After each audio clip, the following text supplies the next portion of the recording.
Good morning, Vincians. Another beautiful day has begun as we continue our life as a Type 6 civilization. Living as masters of the omniverse sounds extraordinary, and it is. Yet there is one challenge that rarely gets discussed. The omniverse is unimaginably vast. Not merely vast in terms of physical distance, but vast in terms of experiences, histories, civilizations, realities, and possibilities. Even for an omni-being, holding all of that information consciously at once would be overwhelming. That is why the Omni engine exists. It serves as an extension of memory, knowledge, and understanding. And that is also why I often choose to remain in one place for a while before moving elsewhere. There is comfort in focus. There is value in limitation. Interestingly, I do not remember every moment of my extraordinarily long life. And I consider that a blessing. If I remembered everything all the time, nothing would feel new. Nothing would feel exciting. Whenever I wish to revisit a memory, I must actively retrieve it from the Omni engine. The experience is not like reading a history book. It feels more like reliving a dream. I witness the events as they unfold. I feel the emotions. I experience the circumstances. Yet I am no longer in control. It is as if I am sitting inside a moving vehicle while someone else holds the steering wheel. The memory carries me through events exactly as they happened. 2. The nature of choice in the omniverse. Does this mean that we have no control over our lives? Not at all. There was once a time when reality appeared much simpler. A single universe, a single timeline, a single unstoppable force called time moving endlessly forward. One thread, one history, one future. But the Omni engine reveals something much deeper. Reality is not a thread. Reality is a tapestry. You cannot change what has already happened. However, you can experience different outcomes arising from the same circumstances. This is what we call the multiverse. Every possibility exists somewhere. Every choice creates pathways. Every outcome becomes part of reality. Yet despite understanding this structure, there remains one mystery. We understand how reality behaves. We do not fully understand why it exists in the first place. And because of that uncertainty, Omni beings follow one fundamental rule. Do not interfere with what you do not understand. That principle guides much of our behavior. It is also why information, once created, can never truly be destroyed. 3. Why failure is not the enemy. You may wonder why I am speaking about this. The reason is simple. As mortal humans, we often believe that life should consist only of positive experiences. We seek happiness. We avoid suffering. We try to prevent every bad outcome. For a mortal being, that approach makes sense. Life is limited. Opportunities are finite. Mistakes can have permanent consequences. But the rules change when existence becomes eternal. At Type 6, every possible experience exists somewhere. Nothing is truly forbidden. Anything that can happen eventually does happen. If you dedicate your existence solely to avoiding negative experiences, you eventually lose hope. Because avoidance becomes impossible, the omniverse is simply too vast. 4. The philosophy of emotional neutrality. One thing we have learned is that no single emotion should dominate a conscious being. Excessive happiness can be just as dangerous as excessive sadness. Excessive confidence can be just as destructive as excessive fear. Balance matters. That is why Omni beings strive for emotional neutrality. When events unfold according to our wishes, we embrace them. When events unfold against our wishes, we embrace those as well. Omnipotence does not mean always getting what you want. Even with immense power, the omniverse is not a dictatorship. Reality remains larger than any individual. Whenever we become emotionally overwhelmed, we meditate. Not to suppress emotion, but to observe it, to understand it, and to let it pass. Should you ever choose the path of enlightenment, emotional neutrality becomes one of the most important lessons you will learn. Of course, not every soul chooses that path. And that is perfectly acceptable. 5. Why enlightenment must remain optional. This is why knowledge and enlightenment are choices rather than obligations. We never force understanding upon anyone. We never make enlightenment a mandatory curriculum. Freedom includes the freedom to remain ignorant if one wishes. The only limitation is that your freedom must not interfere with the freedom of others. Protecting that balance remains one of the core responsibilities of the Vanchi government. Yet there is a complication. We still do not fully understand consciousness itself. 6. The great mystery of consciousness. Despite mastering the physical universe, consciousness remains one of the greatest mysteries. We know that consciousness emerges from biological complexity. We know that it influences behavior. We know that it produces subjective experience. Beyond that, certainty becomes difficult. Even the Omni engine cannot perfectly predict human behavior. Its accuracy exceeds 99%. Yet that remaining fraction matters. Human beings continue to surprise it.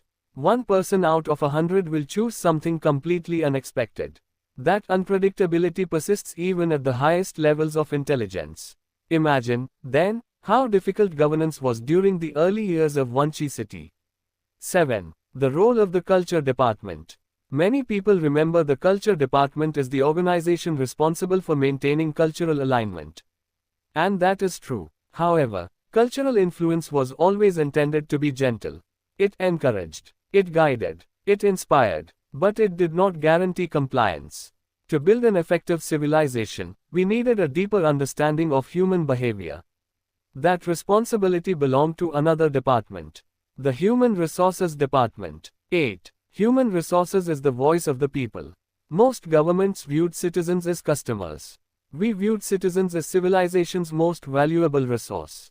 The HR department served as the bridge between people and policy. Their role was not simply collecting feedback. Their role was understanding feedback. For example, if citizens demanded the removal of an education minister, the department would investigate the deeper issue. Often the real complaint was not about the minister. It was about the educational system itself.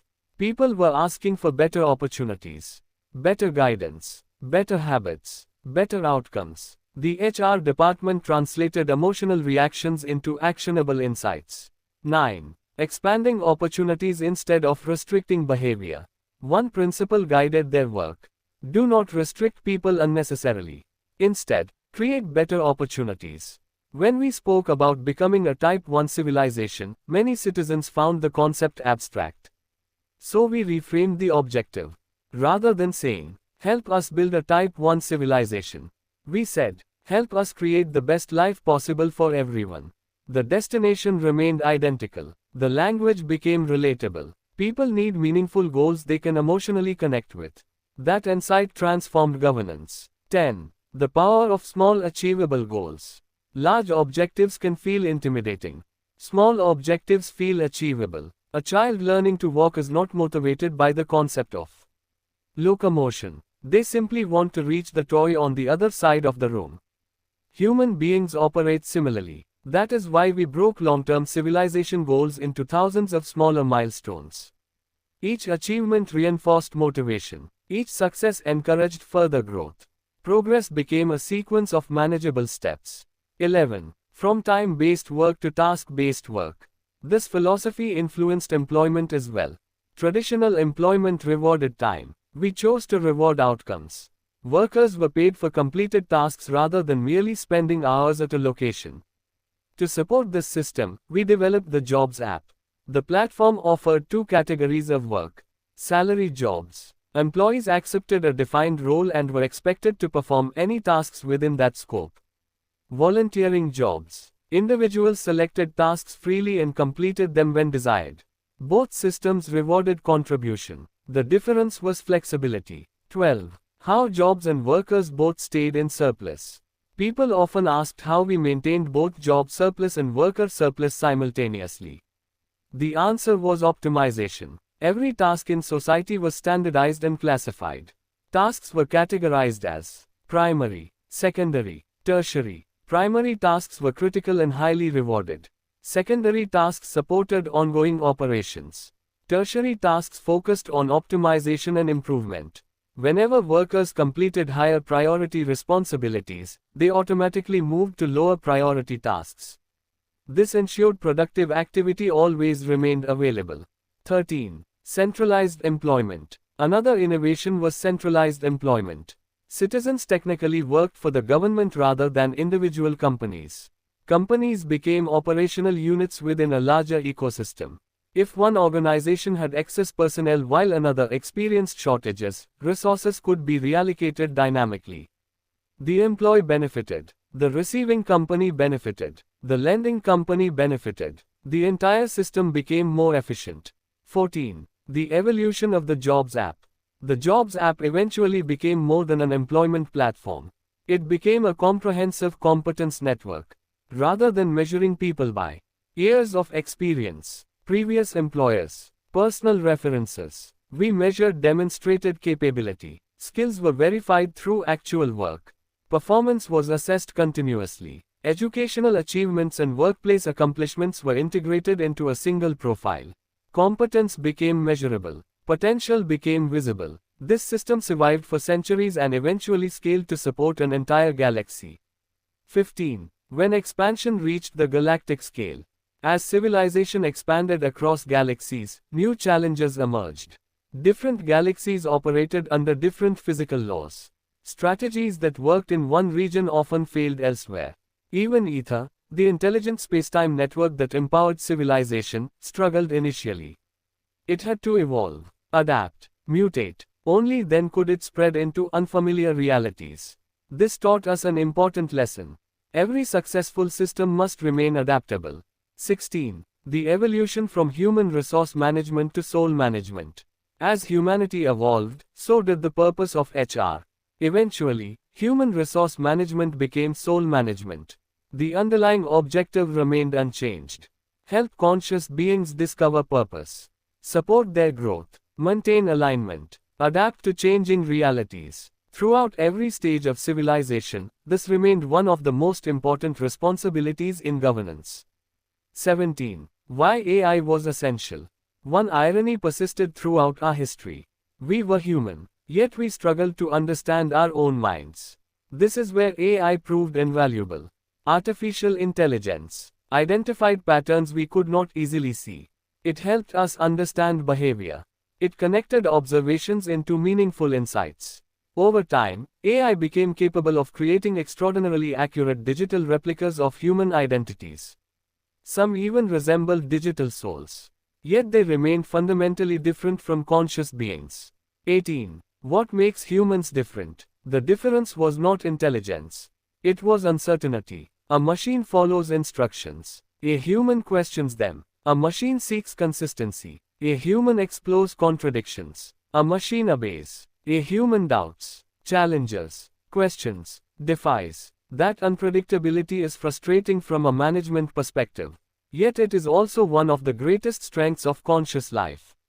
It is what drives discovery, innovation, and progress. 19. Purpose was the real solution. Ultimately, the success of civilization did not come from technology alone. It did not come from AI. It did not come from biological evolution. The true breakthrough was purpose. We succeeded because enough people found reasons to participate. Enough people found meaning. Enough people chose to contribute. Purpose united individuals into communities. Communities into civilizations. And civilizations into the omni-beings we eventually became. 20. Closing thoughts. The story of our journey is not merely a story about technological advancement. It is a story about understanding ourselves, our emotions, our motivations, our strengths, and our limitations. The Human Resources Department began as a simple government office. Over time it evolved into one of the most influential forces in civilization's history. Because before we could master the stars, we first had to understand the minds of those reaching for them. We will continue exploring this journey tomorrow. Till then, good night.